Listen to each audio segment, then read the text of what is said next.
एक तरफ दुनिया में विस्फोट हो रहा है, वहीं बिहार में एक राजनीतिक विस्फोट हो गया, जिसकी वजह से एकदम हलचल मचा हुआ है। जदयू के मुख्य कार्यालय के साथ साथ अन्य ज़िलों में जो कार्यालय हैं वहाँ भी तोड़ फोड़ मचाया जा रहा है। हमारे साथ मौजूद हैं कांग्रेस के प्रदेश प्रवक्ता शिशिर कौंडिल्य जी। कैसे देखते हैं इस घटना को आप? देखिए, दरअसल है क्या कि भारतीय जनता पार्टी जो है ना, वो हमेशा से उसका ट्रैक रिकॉर्ड रहा, बहुत कैरेक्टर सस्पिशियस है उसका। जनादेश का अपमान करना भारतीय जनता पार्टी अपना जन्म सिद्ध अधिकार समझती है। ये कोई बिहार का ही मामला केवल नहीं है। अब देखिए ना, महाराष्ट्र में एकनाथ शिंदे के नेतृत्व में चुनाव लड़ा गया था, लेकिन वहाँ देवेंद्र फडणवीस जो है वो मुख्यमंत्री बने।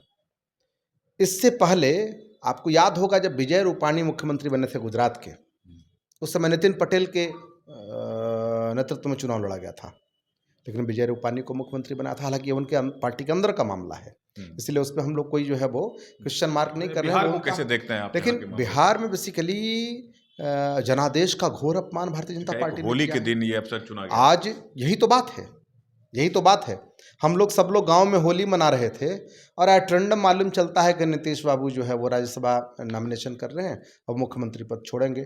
फिर हमने ट्वीट देखा तो नीतीश कुमार जी का ट्वीट आया कि जो नई सरकार बनेगी, पहले तो ये मुझे अफवाह लगा, कोरी बकवास, लेकिन जब मैंने नीतीश जी का ट्वीट देखा तो मुझे भरोसा हो गया कि वो लगता है कि मामला बिल्कुल सही है। खुद करते हैं नीतीश कुमार? अब खुद करें या उनके ऑफिशियल जो लोग हैं वो करें, या कोई ना कोई सोशल मीडिया उनका देखता होगा। तो इसको लेकर के नीतीश जी ने जब ट्वीट किया और वो जो ट्वीट आया, तब भरोसा हुआ कि नीतीश बाबू अब राज्यसभा। एक चीज़ तो मानते हैं कि नीतीश कुमार जो है एक बड़े नेता हैं इस देश के, और सब लोग उनको मानते रहे हैं, चाहे वो मतलब महागठबंधन में भी रहे हैं। जिस तरह से उनकी विदाई होनी चाहिए थी, जैसा कि कहा जा रहा है कि इन दिनों जो है उनका दिमागी स्थिति भी ठीक नहीं था, जिस तरह से उनकी विदाई होनी चाहिए थी, क्या वो उस तरह से विदाई ये इस तरह का हुआ? देखिए क्या है ना कि मतलब ये तो नीतीश बाबू का भी घोर अपमान है।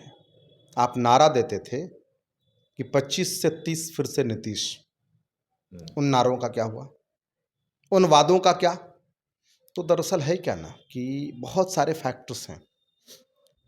बीजेपी ने धमकाया उन्हें। अच्छा। मनोरमा देवी की बहू की गिरफ्तारी जो सृजन घोटाले में हुई, अच्छा अच्छा। और उसमें जो नीतीश बाबू को उस हिसाब से एक तरीके से धमकाया गया, एक कारण एक कारण ये है। दूसरा कारण है कि बीजेपी के दबाव में आपने देखा होगा कि कई बार लोगों ने फ्री की चीज़ों पे, जो इकोनॉमिस्ट हैं उन्होंने ऑब्जेक्शन जाहिर किया था कि भाई ये सब कुछ फ्री का जो दे रहे हैं आप, ये देश की अर्थव्यवस्था के लिए अच्छा नहीं है। फ्री की बिजली, फ्री का पानी, फ्री का पैसा, समझ तो रहे आप हैं? लोग भी बोल रहे थे तो कि हाँ, ये देंगे वो देंगे, ऐसे नहीं करेंगे नहीं, वैसे जैसे करेंगे। देंगे, लेकिन एक सिस्टम है ना, हर चीज का एक सिस्टम है। तो सिस्टम के तहत जो है अगर कुछ होता है तो उसकी एक बात है। अब सीधा 10,000 रुपये महिलाओं के खाते में आपने डालना शुरू कर दिया चुनाव जीतने के लिए, तो एक बहुत बड़ा। आप लोग भी तो बोल रहे थे ना कि 2500 रुपया मंथली देंगे। भाई मंथ वो पेंशन के तौर पे आज वृद्धा पेंशन मिल रहा है ना, विधवा पेंशन मिल रहा है ना, लाडली योजना झारखंड में चल रहा है ना, महाराष्ट्र में बहिन योजना चल तो रहा है आप ही ना। लोग कह रहे थे कि इनका दिमाग खराब हो गया भाई है। सवाल क्या है, देखिए हम लोग अगर वो सिस्टम में आता तो सिस्टम का सिस्टम बन जाता है, लेकिन आप उठे और करोड़ों रुपए जो है 10-10 हजार सबके खाते में डाल दे रहे हैं वैसे ही, तो ये तो सेहत के लिए अच्छा नहीं है। और उसका उसका जो प्रतिफल हुआ उसमें देखिए भी गवर्नमेंट ऑर्डर जो वित्त विभाग का निकला, ट्रेजरी को कहा गया कि केवल वेतन और पेंशन के अलावा किसी भी प्रकार के बिल को पास ट्रेजरी नहीं करेगी, क्योंकि बिहार सरकार के पास पैसे नहीं हैं। तो बहुत सारे फैक्टर्स जो है वो नीतीश कुमार को हटने का, उनका खुद का भी फैक्टर रहा है। जैसे मान लिया, क्या करेंगे दिल्ली में जाकर नीतीश कुमार? देखिए अब दिल्ली में तो बीजेपी जो भूमिका तय करेगी वो करेंगे, क्या और उनकी नहीं तो भूमिका, नहीं। क्या भूमिका? राज्यसभा गए हैं। बीजेपी ने देखिए राज्यसभा जब जाएंगे तो हमको तो ये भी लगता है कि हरिवंश जी जो ड्रॉप हुए हैं वो राज्यसभा के सभापति थे, तो हो सकता है उस कुर्सी पर जो है वो नीतीश बाबू बैठे। तो ये तो बीजेपी देखिए, अब पूरी तरह बीजेपी ने जेडीयू को डिमोलिश कर दिया।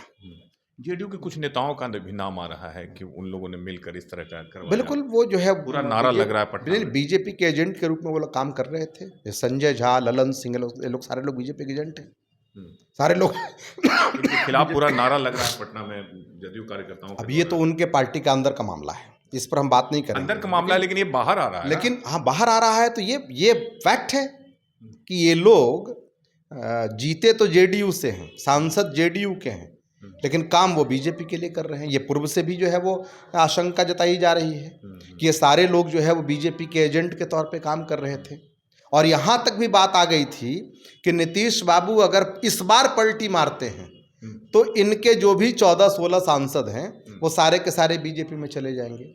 मतलब पूरी तरह से बीजेपी खा चुकी थी पूरे पार्टी। पूरी तरह से बीजेपी ने जेडीयू को ग्रैब कर लिया था और नीतीश बाबू किंग कर्तव्य विमूढ़ हो गए। और अल्टीमेटली उन्होंने ये देखा कि अब हमारा कोई चारा नहीं है भारतीय जनता पार्टी के आगे, तो उन्होंने जो है वो भारतीय जनता पार्टी के दबाव में अपना पद जो है छोड़ने का निर्णय लिया। और अल्टीमेटली वो जैसे मान लिया कि अभी राज्यसभा का नॉमिनेशन किया है, चुनाव होगा, 10 अप्रैल तक कार्यकाल है राज्यसभा के सांसदों का, उसके बाद जो है ये राज्यसभा में ओथ लेंगे और इधर सीएम की कुर्सी बीजेपी के हाथ में जाएगी। अब उसका कौन होगा सीएम उम्मीदवार, ये तो बीजेपी जाने, लेकिन सम्राट चौधरी का सबसे ऊपर नाम आ रहा है। अब वो तो देखिए, अब क्या है ना कि सम्राट चौधरी जिस दिन से गृह मंत्री बने हैं बिहार के, अब गुंडा के हाथ में बिहार चला गया, पुलिस तंत्र चला गया है क्रिमिनल के हाथ में।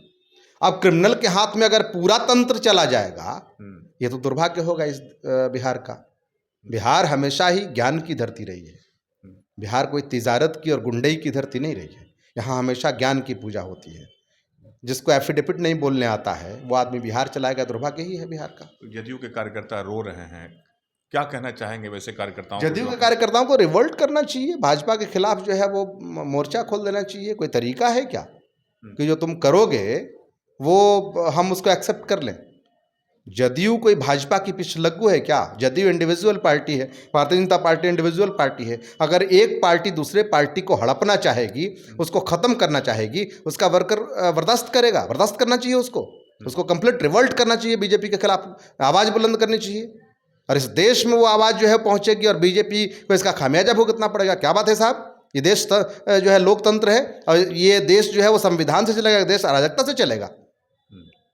तो इसलिए ये सब जो है वो, ये महाराष्ट्र वाला खेल बिहार में हुआ है ना, बिल्कुल थोड़ा सा आराम से हुआ। हाँ, थोड़ा सा जैसे महाराष्ट्र में एकदम से हो गया था, तो महाराष्ट्र में एकनाथ शिंदे उस लेवल तक नहीं पहुंचते जिस लेवल तक नीतीश कुमार पहुंच सकते थे। तो नीतीश कुमार को आहिस्ते आहिस्ते स्लो पॉइजन दे करके और मारा गया। उनको एकदम से एकनाथ शिंदे को सल्फास दे दिया गया था, लेकिन यहाँ जो है स्लो पॉइजन दे करके धीरे धीरे और अल्टीमेटली नीतीश कुमार को मार दिया गया। जदयू कार्यकर्ताओं को एक्शन लेना चाहिए। अब जदयू कार्यकर्ताओं को रिवोल्ट करना चाहिए साहब, मैं तो ये कह रहा हूँ। तो शिशिर कौंडिल हैं, कांग्रेस के प्रदेश प्रवक्ता हैं, इनका कहना है कि जदयू कार्यकर्ताओं को रिवोल्ट करना चाहिए, एक्शन में आना चाहिए, क्योंकि जो भी हो रहा है वो दुर्भाग्यपूर्ण है। भाजपा लगातार इस तरह के कार्य करती है, हमेशा पूरा गवाह है।